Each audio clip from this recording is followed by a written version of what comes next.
Listen.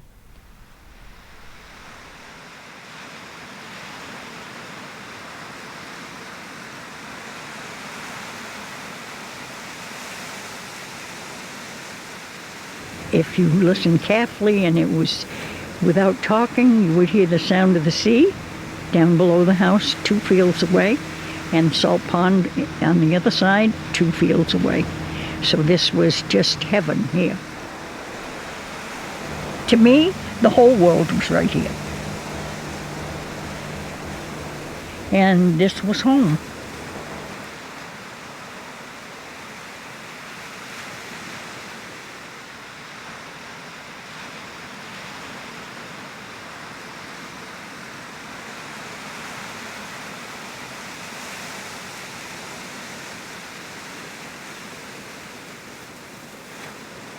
I will start at the beginning, and the beginning is I was born in the Norwalk Hospital, April 13th, 1929. My mother had gone home to her parents' house to wait for my arrival, as she did my sister Betty, because she almost died in childbirth with her first child, Eileen. They both almost died. And so she said, never again. So at about the age of 3.5 or 4 weeks, my father went to South Norwalk in his fishing boat, the Chelsea, and picked us up and brought us home. My mother, of course, dreaded it because the minute she got on a boat, she was seasick. So she laid in the bunk with me beside her. 6-hour trip because the Chelsea never went more than 8 knots an hour. So I came home. Now, I was not welcomed with open arms because my father was desperately disappointed that I did not turn out to be a boy. I was to be named for my grandfather, Jerry, and he was all set. I was going to be the boy. Not only that, but I was sick. I had jaundice. I was yellow as gold, and both of my sisters told their friends, you can't come in to see our sister. She's too sick. They were so ashamed of me. And my poor mother. And then, of course, I developed colic, and the only one that would help me out was my grandpa, Jerry. And he would look at me in the bassinet and he'd say, homely in the cradle, pretty at the table. And he was my hero, and he walked the floor with me at night. I do have to tell you about my mother. She was a rebel. She was a very good student. She had to get out of school at the age of 14 to help the family. My grandpa was a cobbler, and he used to make shoes from the leather. When my mother was in her early 20s, they were trying to marry her off to this older man that was well off and lived in New Jersey. So she went down to New Jersey with an uncle, or brother, I guess it was. And she called her mother and she said, if you think that you're going to marry me off to this old man, you're wrong. I'm not going to do it. I'm coming home. So home she came. Well, she saw an ad in a newspaper, a New York newspaper, that said, cruise to Block Island. So she got her friend Sadie, who was very timid, and Sadie was not happy, but she agreed to come. June, I think, of 1918.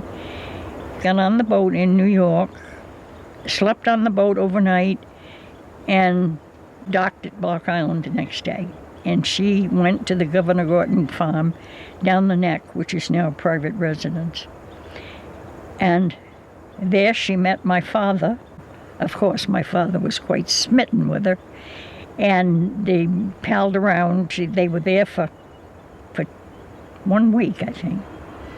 So he invited her to come back and stay here in August of that year. And when she went back home, in October, he said to his father, I'm going to South Norwalk, and when I come home, I'll have a bride. So that's exactly what they did. And they were married in October 1918. She taught me all I need to know about character. She taught me everything. She taught me how to be interested in the civic life of your community. You grew up knowing that you had to give back. And I think that that's a wonderful lesson from your parent.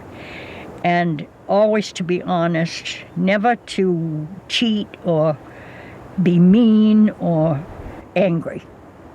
You were not to go to bed angry. If you got mad with somebody, you made it up before you went to bed. That was a cardinal rule that she said. To be always clean and neat and have a smile on your face, even if you had things that you didn't want to smile about. And she said, always, she say, tomorrow will be better. She had that wonderful quality of Italians. My father would sit there and say, oh, bad. My mother would say, it'll get better. And oftentimes, if you went to bed with that idea, you woke up in the morning, and sure enough, it was better. She taught me how to keep house, how to cook, how to knit, crochet, make clothes, the mechanics of living. Also, my mother gave us an appreciation of art and classical music and things of that nature. And every Saturday afternoon, when we did have a radio, when we had a battery radio, we would come in and we would listen to the opera. It used to be broadcast by the Texaco Oil Company from the Metropolitan. I can hear that announcer now, and he would describe each scene that was going to come up. He would describe their costumes, how they were singing, and I can remember listening to that. Those are things that, you know, they form your character when you're a child, and you never forget them. It was a wonderful thing that she did, and under great hardship. And my mother said, I felt that Block Island was your heritage, and I could manage, and you should stay here. So my father said, if I don't have a boy, I'll bring her up like a boy. So he did.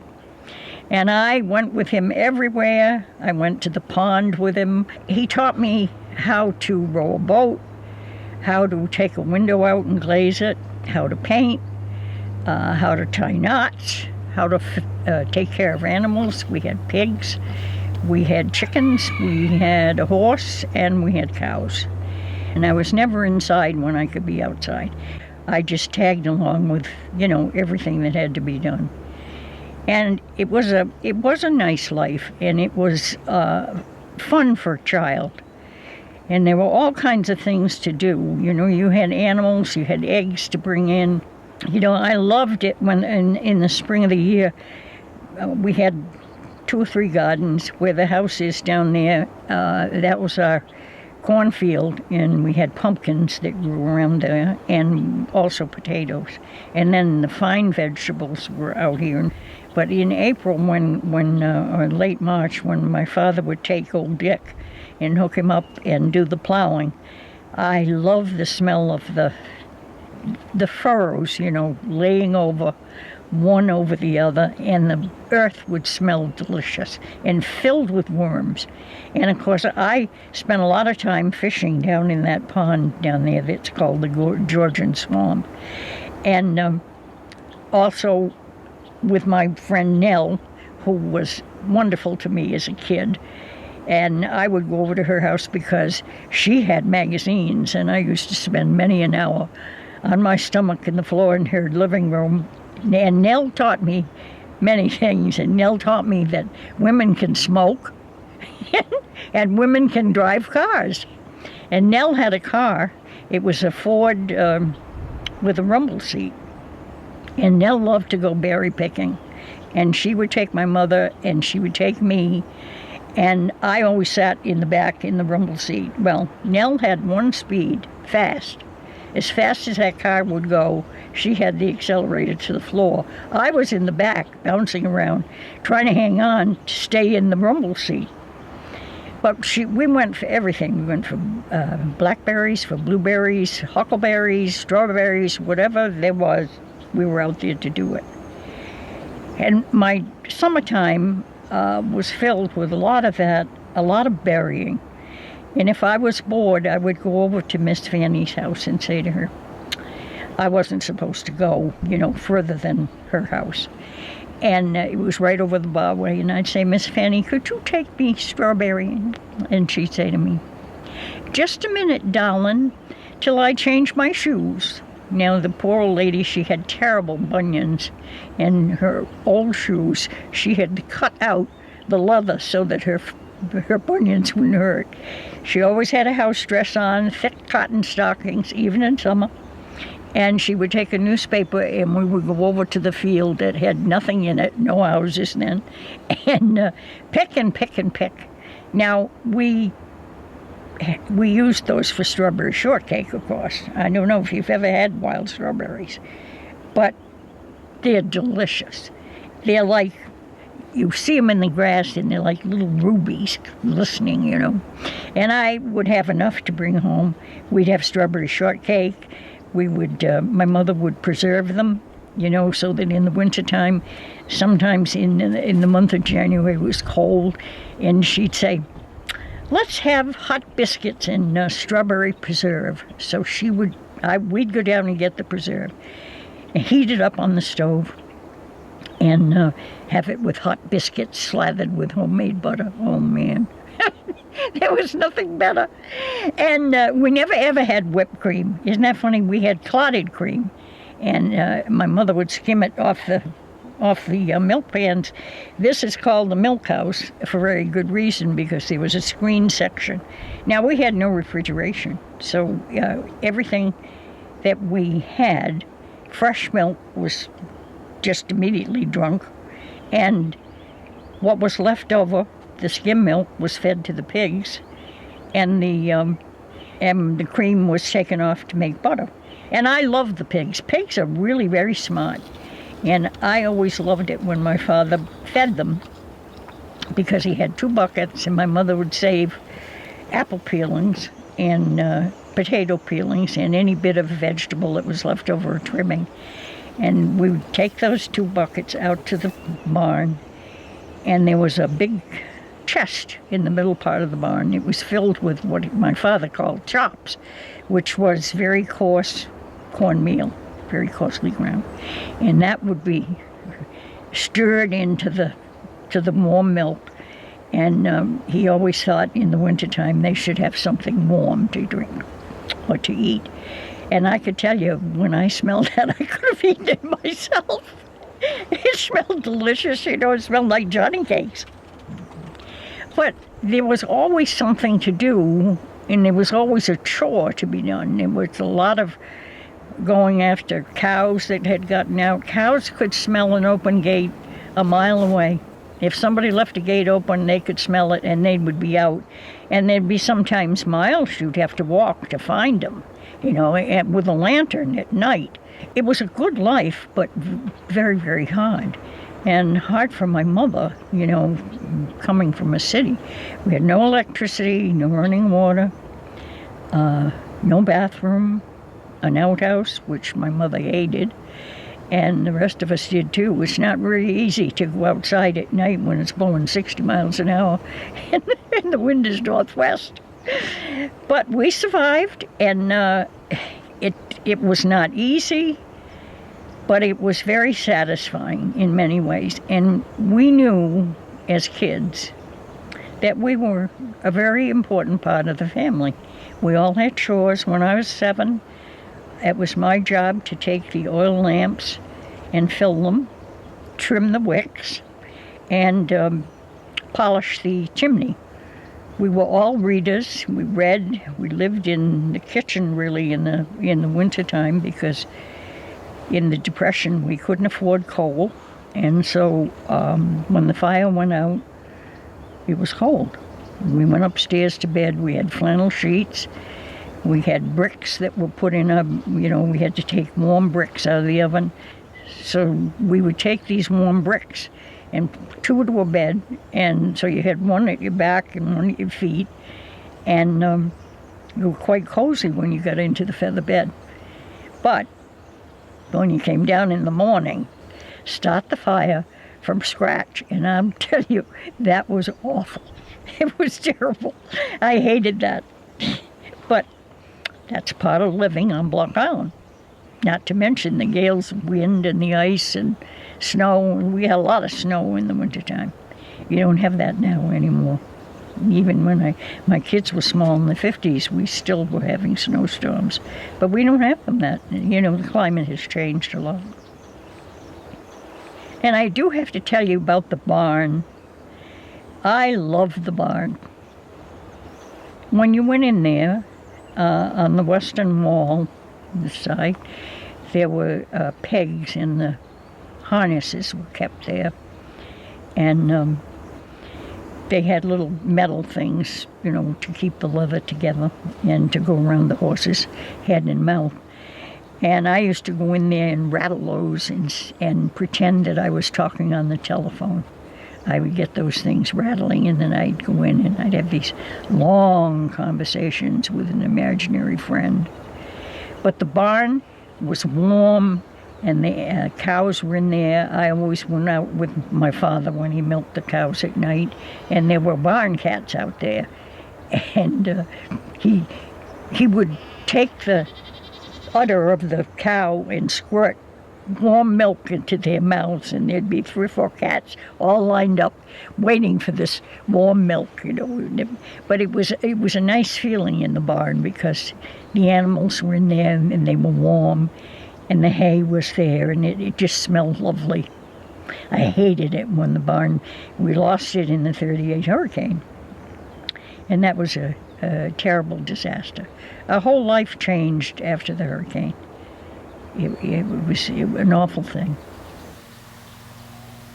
I was never on the ground. If I could climb up anywhere, I was up. I was on the roof. I was in the trees. I would climb the horse chestnut tree in the front of the house, and I would sit there and I would look and I would say, "There's the Atlantic," and I'd look over here and say, "And there's the Pacific." Just getting a little bit of geography in school, you know what I'm saying? And to me, the whole world was right here. I started school in 1935, and as I have said to you, we were all great readers in the family. I couldn't wait to get to school. And I do want to tell you about Miss Rose, who was my teacher in 4th, 5th, and 6th grade. She was what we would call a spinster, but she did marry very late in life after she retired. And she always was very nicely dressed, tall and thin, whereas my 1st grade teacher had been short and plump, and with wonderful diction. And from her, I learned that, every word that came out of her mouth, I envisioned it as round and cut off by her lips so that you understood every single word that she said. Now, I was in 4th, 5th, and 6th grade. By the time I got into 6th grade, I had listened to all these other things, So she knew I was bored out of my mind. And she very nicely would say to me, "Edith, you have a free period now. Would you like to go into the library?" Oh, would I like to go into the library? There was a connecting door from our schoolroom, and she would let me go in there, and there I would be in the library all by myself with all these books. Oh, it was wonderful. I can't resist a book. I love the smell of it. I want to feel it. I want to smell it. And if I have a new book, I save it for a little bit, and I think, oh, I have that new book, and I'm going to just save it for a little while until I can read it. And then I will tell you about Miss Dickens. We had bird study once a month with Elizabeth Dickens. Now, whenever she came, you had to have a bird list of the birds that you had seen and recognized during the month. and she would collect them and read them. And some of them she would look at and she'd say, I see there are some dream birds on here, because the kids that weren't paying attention to birds, they would look at a book and they'd pick something out, things that we never saw in Block Island. And so, but she would teach us by recognizing the bird by plumage, habitat where he lived, his flight, and his song. And I can see her now standing in front of us. She was quite a commanding woman. She was large-boned, very neat, white hair pulled up on her head, and snapping blue eyes with glasses that were polished to an inch of their lives.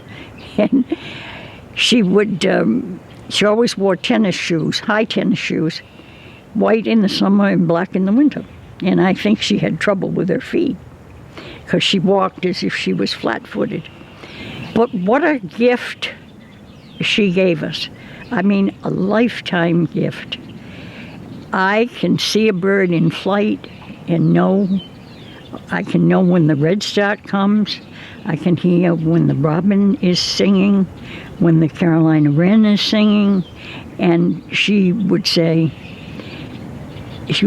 there with a stuffed meadowlark, and the meadowlark is sort of a mottled back, and he has a beautiful yellow chest and a black mark around it.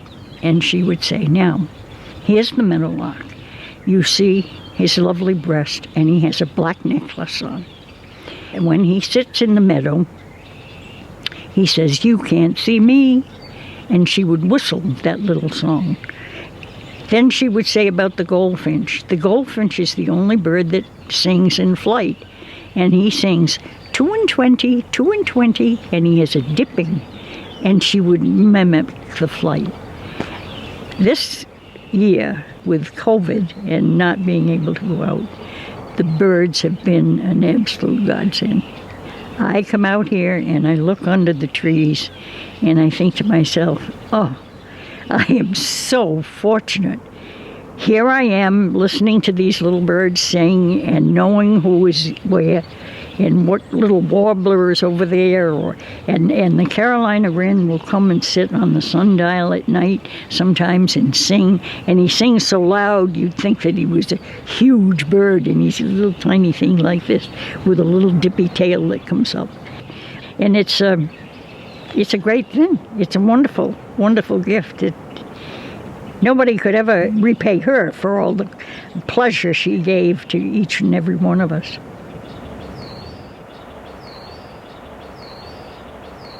You know, my father loved Christmas. That was, I think, well, he loved Christmas and he loved the 4th of July because his birthday was on the 3rd of July. So, as I told you, we lived in the kitchen because of, you know, we didn't have coal. We couldn't afford coal. So the 2 weeks before Christmas, my father and I would each take a bucket and we would go down to the shore, turn left, and go down to Clay Head. Now, years ago, there was a boat that came ashore there, a wreck, and she had a load of coal. It was soft coal, but, you know, it wasn't the hard anthracite. We would bring those buckets home and put them, you know, underneath a tarp outside. Each day we would go and we'd bring home 4 buckets of coal. So that when Christmas came and we had the tree in the living room, we had a coal fire in the living room stove. Oh, man, was that wonderful.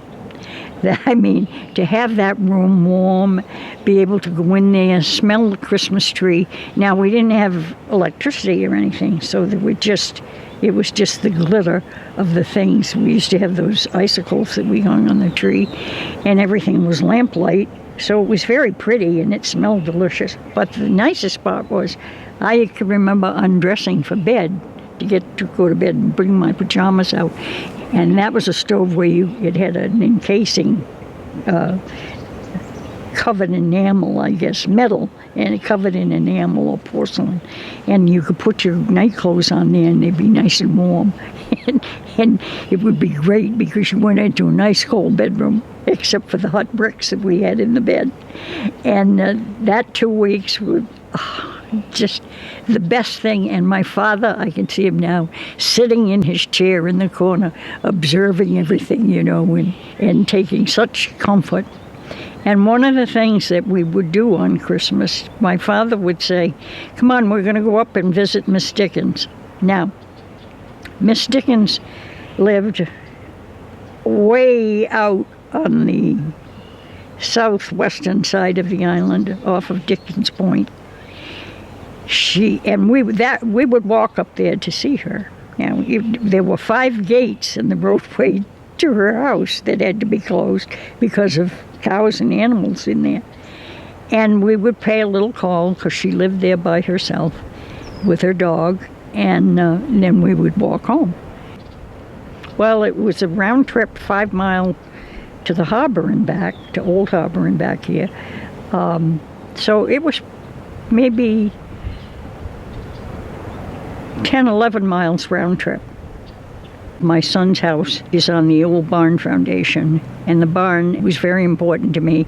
I loved the barn. I was there as much as I could be. Next to the barn was a carriage house, and beyond that was the chicken house.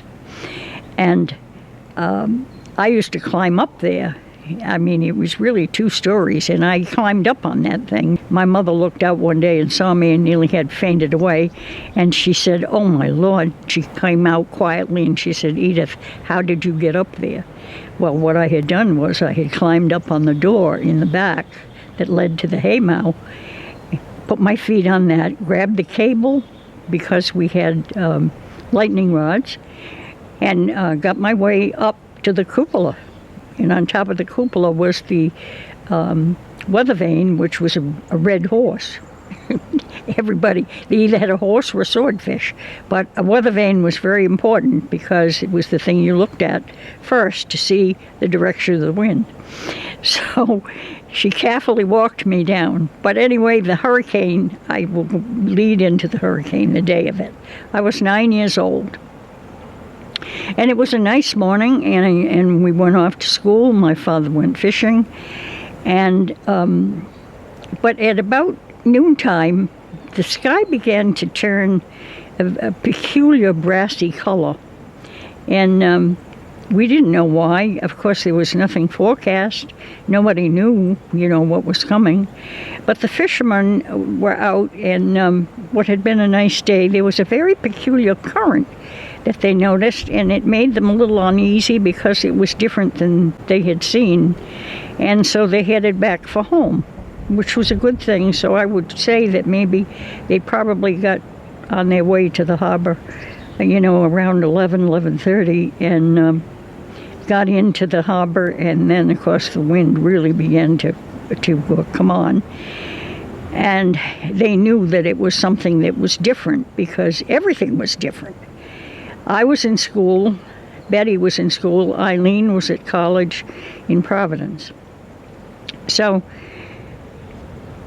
as the wind increased, they knew that they didn't trust us to go in the the one school bus, because they were afraid with the velocity of the wind that it might go over.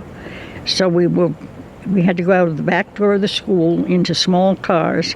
My mother was helping a friend up in the center of the island wallpaper. So I went there. Betty came down and went to Nell's house, which is on the main road just across the pond. My father was out at the Old Harbor, and the fishermen put out extra lines and did everything that they could, but by that time the wind was probably getting up to the gusts at least to 120 miles an hour.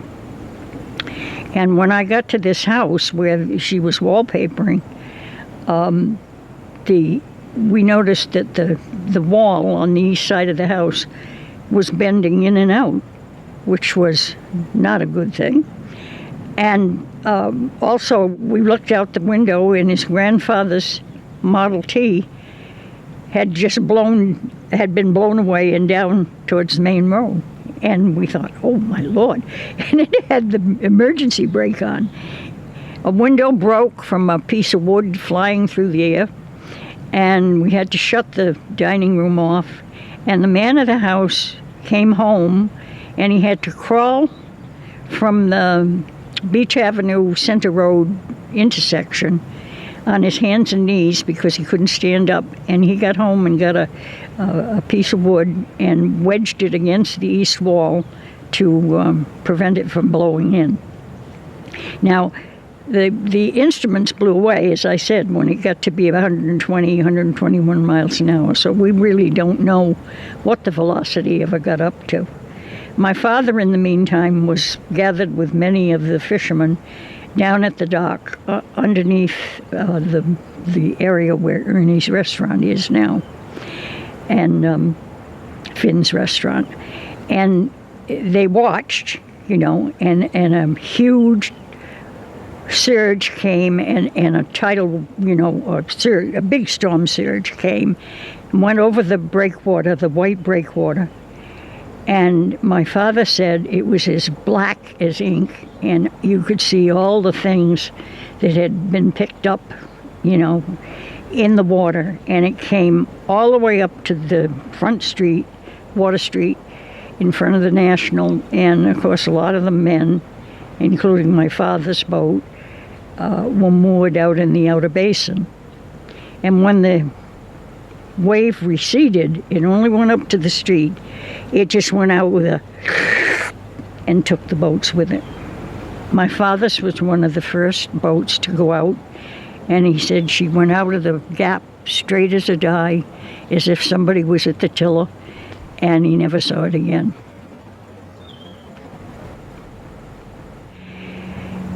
I spent the night with the neighbor. My mother left, and somebody from the road department took her because she didn't know what the house was. She couldn't get in touch with anybody. It wasn't like today where you have cell phones and you can get a hold of someone. There was just no communication. And there was no communication to the mainland either because we depended on a telephone cable, and it was destroyed. My sister, who was in Providence, of course, couldn't get in touch with anybody and was so worried. And the next morning, the Civil Air Patrol came with a plane and reported that Block Island was missing. They couldn't find it. Well, she was distraught because, of course, she thought her whole family had been swept away. Well, that was for one day, and then they corrected it. But when my mother came to Beach Pavilion, north of it, she had to get out of the car and wade through water up to her waist until she got almost up to the breakers. And then she walked home, where she found that the barn had been swept away, the carriage house, the chicken house, and not one chicken was lost. The chickens managed to get out of there and hide in the bushes, and not one was lost. But of course, my father was just sitting there in the chair. The house was intact. The toilet had blown away, which was a terrible tragedy. And we didn't have any electricity, of course, as I said. And just everything was a mess. So the next morning, I remember coming home, and my father sitting in a chair in the kitchen, still with his slicker and oil clothes on and his boots and his hat on, and just looking as if he'd been hit over the head with something. And it was just, we were not the only ones. You remember, this was 1938. We were just crawling out of the Depression. And it was a terrible thing. The barn was gone. Every house had an orchard. All the orchard trees, were gone. And that was a turning point because so many fishermen lost their boats. There was no insurance on anything. And a way of life just disappeared. What had been farming and fishing and a very independent way of life was no longer here. Next day, we took a ride around the island to see how bad things were, and things were terrible. As we went out the neck, the dunes, which had been very, very high along the East Beach, were no longer there. There was nothing. It was just flat.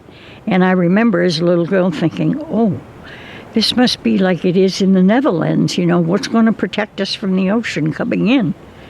And it was really a hard thing to think about. I remember going up Spring Street and seeing the Episcopal Church, which had just shattered. It was a summer church, so it was just a varnished wood on the inside and an open, so it got the brunt of the southeast wind that was coming in. And it looked like, how you played pickup sticks when you were a kid? Well, it looked like pickup sticks, just completely gone. But the trees, the loss of the trees was just terrible. We lost our big cherry tree here. We lost a pear tree. We lost the balm of Gilead tree.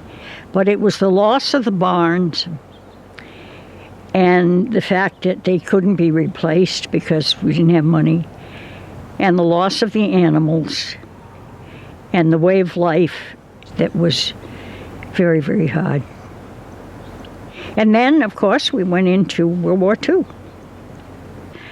And although the state wanted to evacuate us, the townspeople said, no, what would we do with our houses? What would we do with the few animals we had left? No, we'll stay here and take our chances.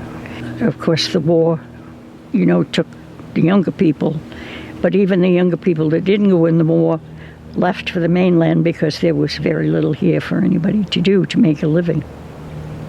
It was very, very hard. I have to tell you about the pond. The pond, Great Salt Pond, we never called it that. If we said the pond, my father would leave a note and say, I've gone to the pond. I knew that we all knew where the pond was. After he lost his boat in the 38 hurricane, which was a terrible tragedy, and when we lost the barn, there was no more income from fishing. My father turned to quahogging in Salt Pond. In those days, you didn't have to have a license, and you just went. And he had what they called a fish shanty down. We would go out this road, across the main road, across one lot, and there we would be at the Salt Pond.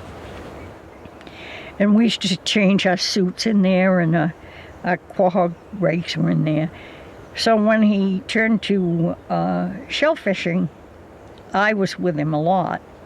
And, I was small. I was 9 years old. He taught me how to row a boat, how to quahog, taught me the need to conserve at a very young age, and very careful never to take a quahog that was undersized. He had a brass ring issued by the state of Rhode Island, and he would measure, and he would tell me, when you dig up the small ones before we leave, you take them out and you put them in the deep water so that they will grow and you'll have more. So he had a skiff that was a two-man skiff. So I would be in the bow, and I had my set of oars, and he was a wonderful oarsman. And on the pond, in a lot of days, the wind is southwest, and it's hard to row if you're not a good oarsman. And so he knew how to feather his oars. So when he took a stroke, they would go forward, and it would be like a blade through the air while he made the next turn. And he was very good at it. And he taught me a lot about that. The one thing I could never, ever learn was how to scull a boat just by using your wrist and one oar at the stern. I never got the hang of that. But the pond was really my playground when I was a kid. There was a lobster pot down there when he had his fishing boat. I learned how to swim down there, how to dive made my first money because when the yachts would come in the summertime, they'd just throw their bottles over and their soda bottles, and you could get 3 cents if you could collect the big water bottles. So it was quite a lot of competition. You had to get there early in the morning if you wanted to see what the tide had brought in. And I was allowed to go around the pond shore. And then when my father got shellfishing, he would take them over to Mr. Giles Dunn, who had a fish market over there. And it meant that whoever got there first, he would buy from the first one that came. So there was a lot of competition because other people were shellfishing as well. But my father, being such a good oarsman, many times would get there first. So the early bird catches the worm. So that was the other thing. And then sometimes at night he would, in the summer, he'd say, "Do you want to go over and row over to the yacht station?" And that was, of course, where Champlin's is now. And it belonged to Mr. Champlin. And we would go over, and in those days, they were beautiful boats. I mean, they were 60 and 70 feet long, and they had a cabin boy and all. It was ultra, the people that had money could have yachts like that. Let me see, what else can I tell you?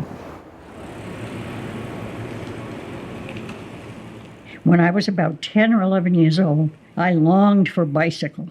Now, I knew that my folks couldn't buy me a bicycle because there was no money. So there was a catalog company out in Chicago, and it was called the Larkin Company. And you could write to them, and they would send you a catalog. And if you took orders from people in your community, you got a commission. So I thought I think I must have been almost 11 when I thought, that's the way I'll get my bicycle. So I set off for the harbor. Now, I was very, very shy because we didn't get out much. You wouldn't think I was shy now, but I was then. And if anybody looked at me, I turned beet red. And so I was very, very nervous about this. And the first house I stopped at was Mrs. Negus. So I knocked on the door, and she came to the door, and she said, come right in. She said, come into the living room, sit down, and tell me what you want. So I had no preparation for this at all. I had imagined that I would just give people this catalog, and they would be falling all over to get orders, So she said to me, well, now what's for sale in here? So I said, well, there are all kinds of things in sale. By this time, of course, my hands were sweating. I was red as a beet, and I thought, oh, my word, I'm never going to be able to do this. And she said, well, tell me something that you think I should buy in this catalog. Well, the only two things I could think of was my mother always bought her paring knives from that catalog. And she also bought a little cosmetic, the only cosmetic I ever saw her use. And it was a lotion called Rose Water and Glycerin. So I had to leaf through the book and show those things to her. Well, she did give me an order. I can't remember if she ordered those things or not. But now she said, when you leave here, she said, you better look through that catalog, and you better be prepared to tell people things that you think that they should buy. Well, I got out of that house, and I thought to myself, this is going to be a little harder than I thought. Because, remember, I had to walk to the harbor, I had to walk back, so that was five miles. And then I had to walk all around to the various houses that I felt people might be able to give me an order. So it probably took me 2 months to get enough together so that I could get my bicycle. Well, finally I did. I sent off, I had sent in all my orders. I got my commission, and I had enough left over after the bicycle to get a chenille bedspread, which was the rage at the time. I got a white bedspread that was, it had red embroidery. But when I got that bicycle, oh man, I could go to the harbor in just minutes, where before I had to walk. And I had one speed, fast ahead. So I thought you might like to hear that little story.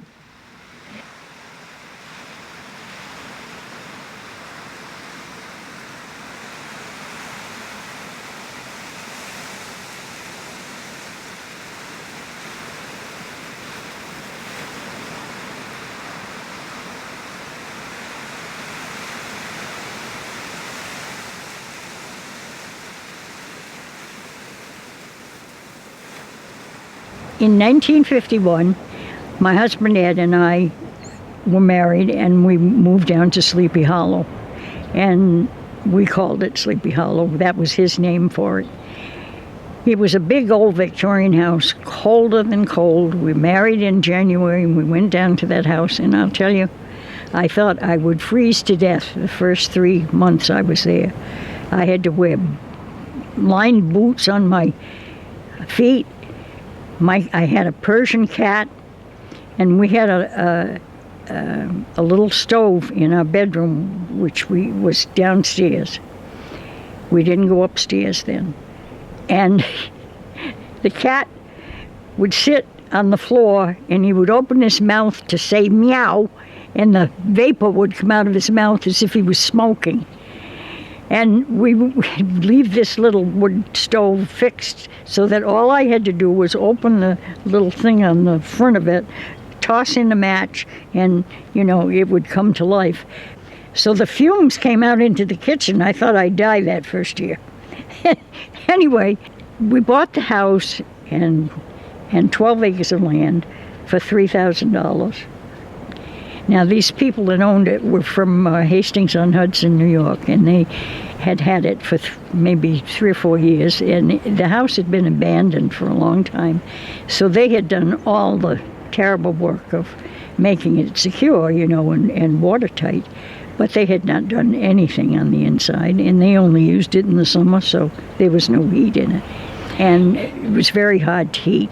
My sister Eileen was at the North Light then. She had come back from Provincetown, where they had been assigned. They lived at Sandy Point Light for 7 years, so we had wonderful times.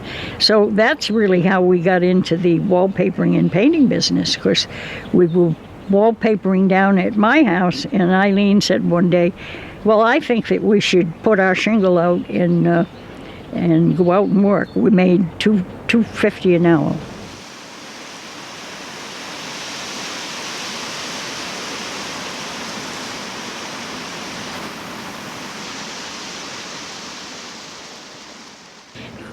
Anyway, Ed was very active in civic affairs. He was head of the Legion. He was on the town council. He was captain of the rescue squad. He was also the fire chief. And it was under his direction when they got this new fire engine. It was a great big deal, but there was no boat that came here that was large enough to bring it. And it had to come on a buoy tender, out on the outer deck of a buoy tender. And of course it came in January. It had stayed in storage because we couldn't find a way to get it here. And we didn't have enough money to to hire a barge to bring it here. So it was a big deal, and it arrived on the, as I say, in terrible cold weather, and they had a terrible time, I think, to get it off of the buoy tender, because they had to rig up some kind of a gangplank, and of course we were all excited about it, freezing to death. I have a picture of Peter with his father on the every Sunday they would go out and test the engines, make sure that they were starting, batteries were up, and take the fire engine for a ride. And Peter would be there sitting straight as a die, thinking, oh, this was a big deal to be in the fire department, and in the fire truck. And it was a real big deal to get that new fire truck. The only thing is, it didn't have power steering. And it was pretty hard to drive on our small roads. But the engine that they have today, of course, is much bigger. But he was always there in the midst of all those things and always helping somebody else. And loved the rescue squad and did a lot, in civic-minded things in the community. And so did Peter. When Peter grew up, he was the fire chief, and not of the rescue squad, but Peter could not take care of anybody who was sick. He said, I just can't do it. And nor could I. I could take care of my own people, but I couldn't take care of anybody else, I'll tell you right now.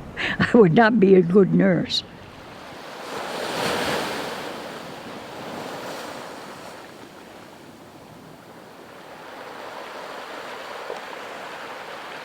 I would like to talk about my sister Eileen. Now, she and I fought like cats and dogs because, of course, I was a spoiled child. I was the baby.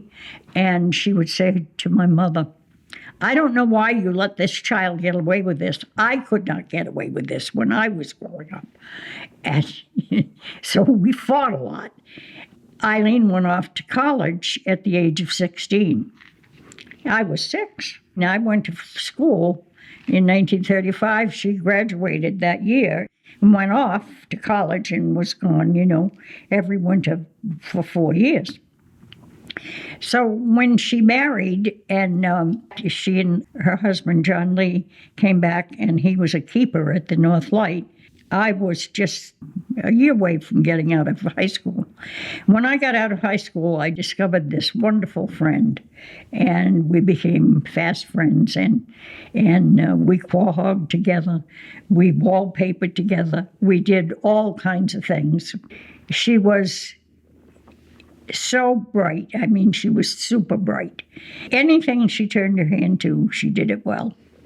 And you saw the birds at the house that she did. And she and a friend opened the Ragged Sailor Gallery, which was the first art gallery, really, on Block Island. Beautiful sewing, beautiful embroidering. She was making these beautiful skirts that she sold. They first had a gift shop down on Bushlot Hill called Offshore Workshop. But Eileen was the one who pushed me to do everything. She said, when the job came up for the Chamber of Commerce, she said, take the job. I said, I don't know how to type. She said, go take a course at the school. They're giving a typing course. So, and I did. And if I hadn't done that, I probably wouldn't have felt that I could have even run for town clerk. So when I was about 21, she said to me, now it's time for you to get back to Block Island. And she was the one, she was involved in every civic thing that there was. She came up with the idea of us getting a cookbook together for the church, which was a moneymaker, without us having to do bake sales all the time. And that little cookbook, I think, had 17 reprintings, sold very well. She did the designs for the cover. She did a map for the back of the book, and people bought it because we spent one whole winter going to the ladies of the island, who were still here then, and getting their recipes, which was not easy to do because the ladies didn't follow recipes. I remember going to Elsie Stinson's house and saying to her, Miss Elsie, I need your recipe for spiced cupcakes. Well, she says, darling, you'll just have to come and watch me because I don't measure anything. So I did. I sat at the end of her counter and watched her and just made guesses about what she was doing. And we put it together in the cookbook. It's one of my favorite ones. I make it with butter frosting, and sometimes I just have it with cream cheese. And those old-fashioned recipes, some of them are just so funny. Butter the size of a walnut and things very hard to follow today. Very, very sketchy, but good, very good, recipes in there.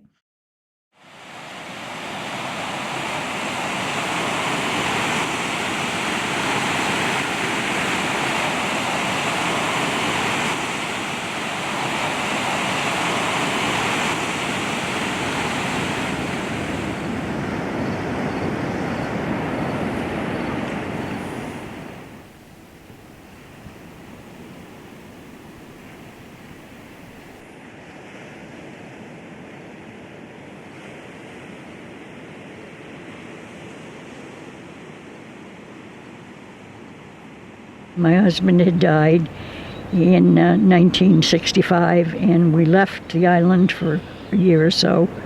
When I left and went off, it was a terrible feeling when I went out through the breakwater, because I thought, I may never be back. I may not be back, because we had a lot of debt, and there was no way to get a job to keep, and feed 2 kids and myself. So we went to the little town where my sister Betty lived in Dalton, and I interviewed for a job, and I can tell you I was scared to death to interview for a job, because I'd never interviewed for a job that people didn't know who I was from the time I was a kid. It was a great experience. But I did land a job as a secretary and a receptionist for a neurosurgeon. But anyway, it was the following spring, I said to the doctor, I can't stay here in the summer. I have to go home to Block Island. He said, what do you mean you have to go to Block Island? He said, you won't have a job when you come back. And I said, that's all right. I said, I can't spend the summer in Pittsfield, Massachusetts. I can't do it. And so home I came, and I got the house ready to rent and rented it. And I got a part-time job at the school as a secretary. And so I said to the kids, what do you think? Do you think we should stay here, or should we go back to Massachusetts? And Peter said, I don't think we're right for Massachusetts living. He says, I think that we should go back to Block Island. So we came back, and I lived on this little bit of Social Security that we had and a VA pension. And in 1966, I ran for town clerk, because mainly I ran for town clerk because this salary was $7,000 a year. And I thought, wow, I'd be rich. And so I ran, and I didn't win.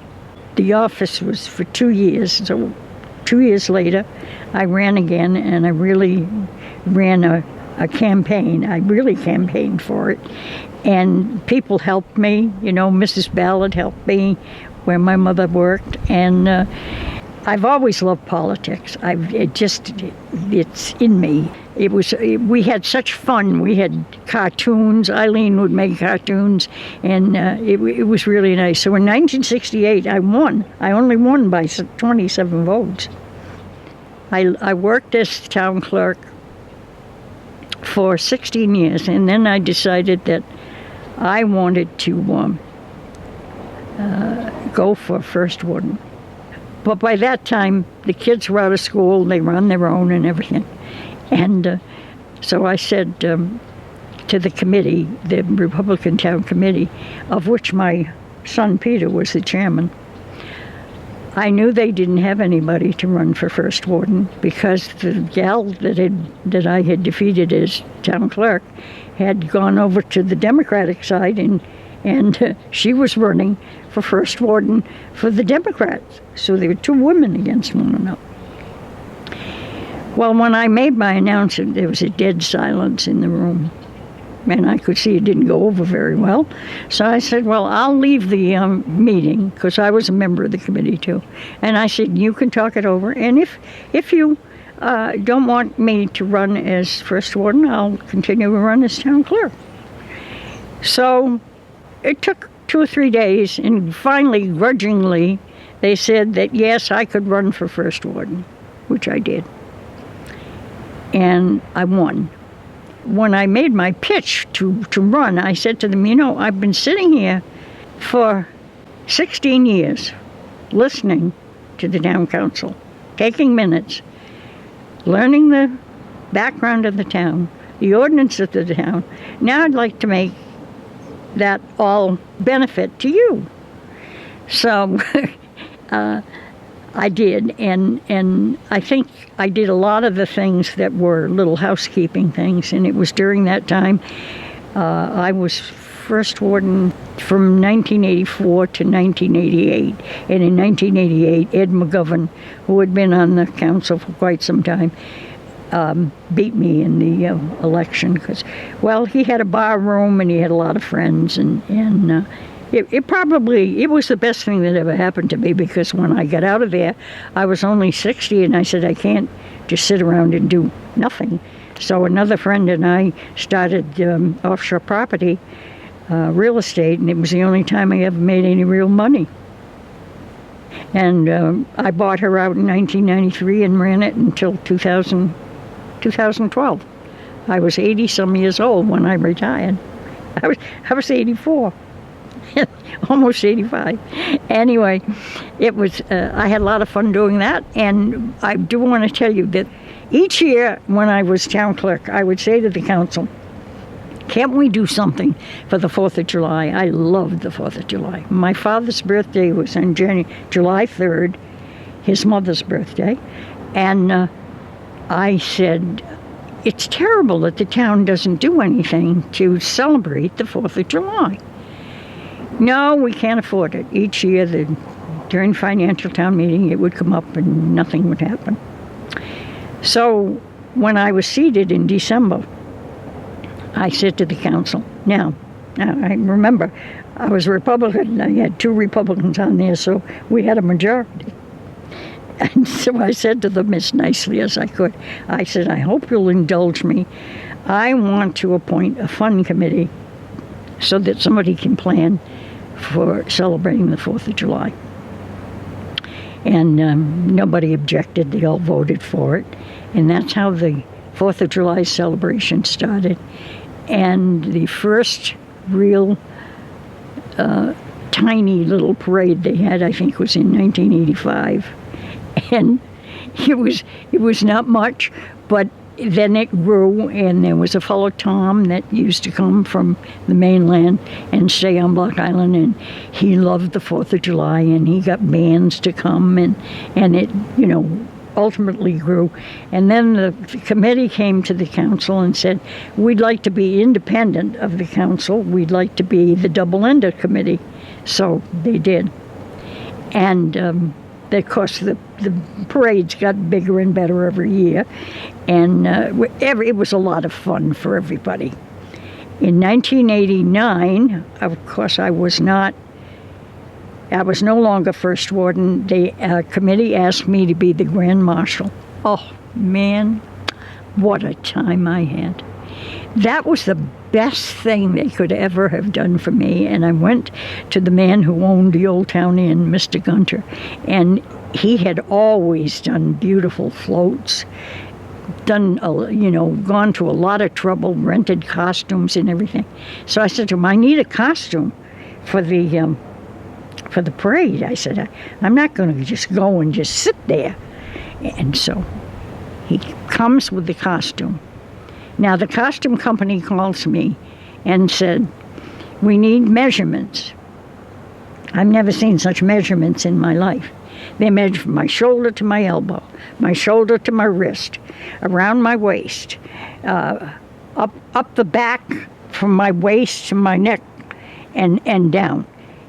So I didn't know what he was going to get for me.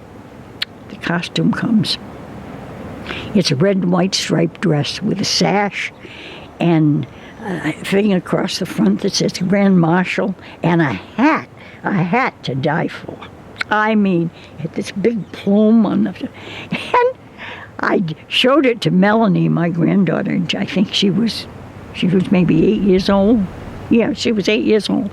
She says, "Oh, Grandma, look at that hat." I said, "Yes."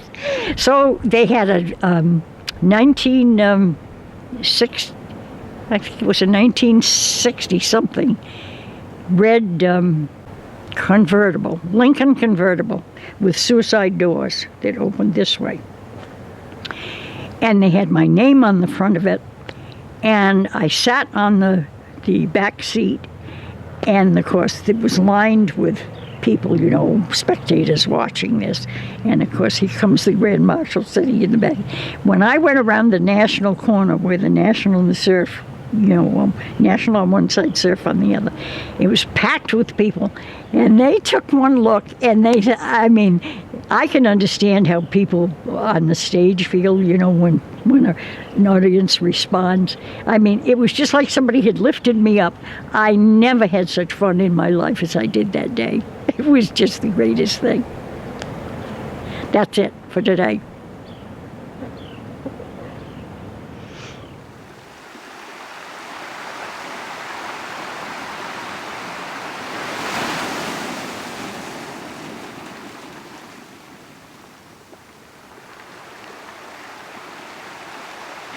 I had worked all my life, you know, and things went along and were, you know, I got very accustomed to being retired.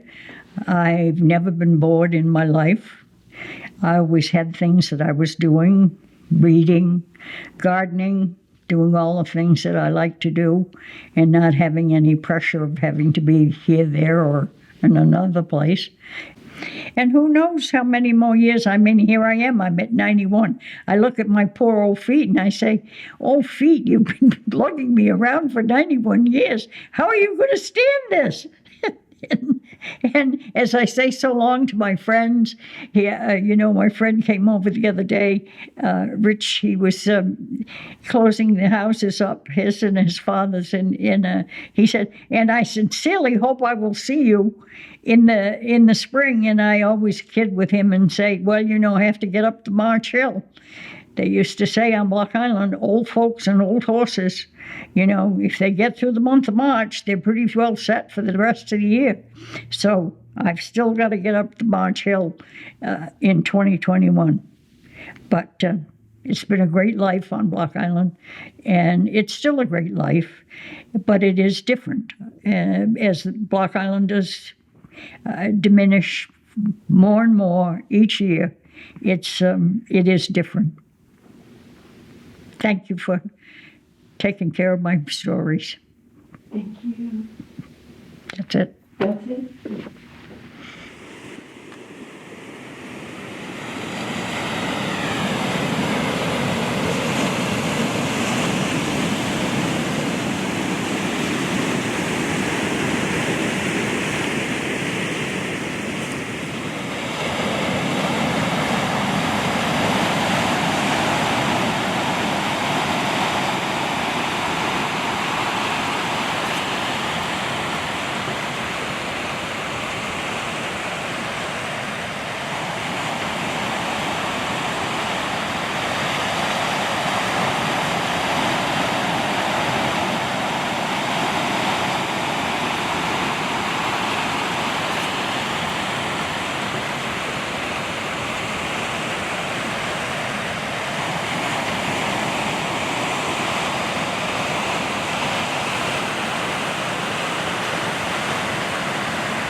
This is me, Edith. This is Eileen. And this is Betty.